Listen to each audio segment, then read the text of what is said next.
ഞാൻ ആദ്യമായിട്ടായിരിക്കും തിയേറ്ററിൽ നിന്ന് ഒരു സിനിമ കണ്ടിട്ട് ഞെട്ടിപ്പോകുന്നത്. അന്യായമായിട്ടും നല്ലൊരു തിയേറ്ററിൽ പോയി കാണുവാണെങ്കിൽ വെഡിച്ചിലായിട്ട് ആസ്വദിക്കാൻ പറ്റും ഈ സിനിമ കാന്താര ചാപ്റ്റർ 1.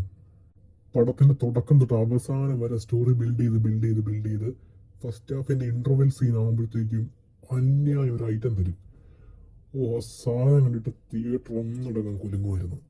അത്ര കിടിലം ഫസ്റ്റ് ഹാഫ്. ഞാൻ ഈ വർഷം കണ്ടതിൽ one of the best interval scene I have ever seen അത് ഈ സിനിമയിലെയാണ്.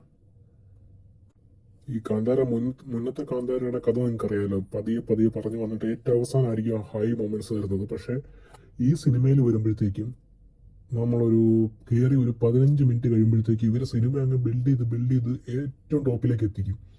അവിടെയാണ് നമുക്ക് ആ ഇന്റർവെൽ സാധനം ഇട്ട് തരുന്നത്. അതിൽ എൻ്റെ പൊന്നോ രോമൊക്കെ പൊങ്ങിയിട്ട് അമ്മാതിരി ലൈറ്റ് ആയിരുന്നത്. അതിൽ മ്യൂസിക്കും കൊള്ളാം, എഡിറ്റിംഗ് കൊള്ളാം, VFX കൊള്ളാം, ക്യാമറ കൊള്ളാം, എല്ലാം കൊള്ളാം. സ്ക്രിപ്റ്റ് അന്യായം. ഋഷഭ് ഷെട്ടി എനിക്ക് തോന്നുന്നു പുള്ളിയായിരിക്കും കന്നഡ സിനിമയെ എലിവേറ്റ് ചെയ്യാൻ പോകുന്ന അടുത്ത ആള്.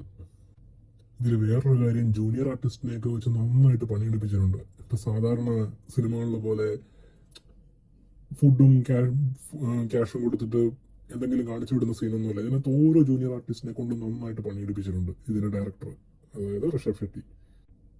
പിന്നെ എനിക്ക് തോന്നിയ വലിയൊരു പോസിറ്റീവ് എന്ന് വെച്ചാൽ നമ്മൾ ഈ കങ്കുവ, കണ്ണപ്പ, അതുപോലെ ഇതുപോലെ ഒരു പാറ്റേൺ ഓഫ് സിനിമകളിൽ വരുന്ന ഈ ഗോത്രത്തിന്റെ അല്ലെങ്കിൽ ആ റേസിന്റെ ചരിത്രം പറയാൻ വേണ്ടി ഒരു അമ്മച്ചി കഥാപാത്രം ഉണ്ടായിരിക്കും, ഒരു വട്ടുതള്ള. അതുപോലെ ഒരു അമ്മച്ചി കഥാപാത്രം ഈ സിനിമയിലില്ല. അവരത് ഒഴിവാക്കി വിട്ടുകൊണ്ട് ഭയങ്കര ആശ്വാസം. അത് ശരിക്കും ഭയങ്കര പോസിറ്റിവിറ്റി ആയിരുന്നു. അങ്ങനെ ഒരു ക്യാരക്ടറിനെ കണ്ടില്ലല്ലോ എന്ന് ആശ്വസിച്ചിട്ട്. സെക്കൻഡ് ഹാഫ് തൊട്ട് പടം വേറെ ലെവലിലേക്ക് പോകും. പിന്നെ നമുക്ക് ഭയങ്കര ഗ്രിപ്പിംഗ് ആ സ്റ്റോറി. ഒരു സെക്കൻഡ് പോലും പടം പുറകോട്ട് പോകുന്നില്ല. അത് കഴിഞ്ഞ് പടം പോയി ക്ലൈമാക്സ് എത്തുമ്പം പിന്നെ നമ്മള് ശരിക്കും നമിച്ചു പോകും ഋഷഭ് ഷെട്ടിനെ. ആ ലെവലിൽ അവരത് പണി വെച്ചിരിക്കുന്നത്. ഞാൻ അശ്വിൻ ഗോക്കിനെ ഇമിറ്റേറ്റ് ചെയ്ത് പറയുന്നതല്ല, എനിക്ക് ആ തിയേറ്ററിൽ നിന്ന് കിട്ടിയ എക്സ്പീരിയൻസ് ഉണ്ടല്ലോ, എനിക്കൊന്നും എൻ്റെ ജീവിതത്തിൽ എനിക്ക് ഏറ്റവും നന്നായിട്ട് എൻജോയ് ചെയ്യാൻ പറ്റിയൊരു പടമാണ് കാന്താര പാർട്ട് 1. അതിൻ്റെ സെക്കൻഡ് ഹാഫാണ് ഞാൻ കണ്ടിട്ടുള്ളത് വെച്ച്, ഞാൻ നേരത്തെ പറഞ്ഞ പോലെ ഞാൻ കണ്ടിട്ടുള്ളത് വെച്ച് ഏറ്റവും നല്ല ഫസ്റ്റ് ഇന്റർവൽ സീക്വൻസ് ഈ സിനിമയുടെയാണ്. ഏറ്റവും നല്ല ക്ലൈമാക്സ് സീക്വൻസും ഈ സിനിമയുടെ ഞാൻ കണ്ടിട്ടുള്ളത് വെച്ച് എനിക്ക് ഏറ്റവും നന്നായിട്ട് എൻജോയ് ചെയ്യാൻ പറ്റിയത്. ഇതിൻ്റെ VFX അല്ലെങ്കിൽ ഗ്രാഫിക്സ് ഡിപ്പാർട്ട്മെന്റ് അത്യാവശ്യം അവർ നന്നായിട്ട് വർക്ക് ചെയ്തിട്ടുണ്ട്. അതിൻ്റെ മുഴുവൻ റിസൾട്ട് ഈ സിനിമയെ കാണാൻ പറ്റുന്നുണ്ട്.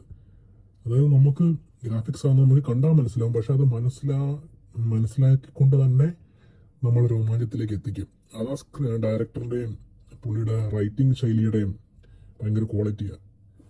മൊത്തത്തിൽ പറഞ്ഞാൽ നല്ല ക്വാളിറ്റിയുള്ള മേക്കിംഗ് ഈ സിനിമയുടെ. പിന്നെ ബാക്കി ജയറാം ആണെങ്കിലും ബാക്കിയുള്ള ആക്ടേഴ്സ് എല്ലാവരും നന്നായിട്ട് ചെയ്തിട്ടുണ്ട്.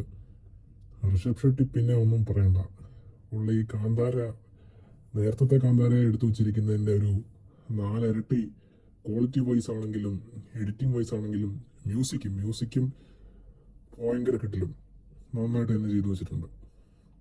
അപ്പം എനിക്ക് പറയാനുള്ളത്, നിങ്ങളൊരു നല്ല തിയേറ്ററിൽ പോയിട്ട് ഈ പടം കാണാൻ പറ്റുവാണെങ്കിൽ, സാധിക്കുമെങ്കിൽ നല്ല തിയേറ്ററിൽ പോയി കാണുക.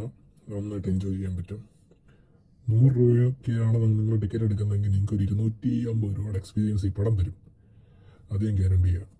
കിട്ടില്ല പടം, അന്യായ പടം.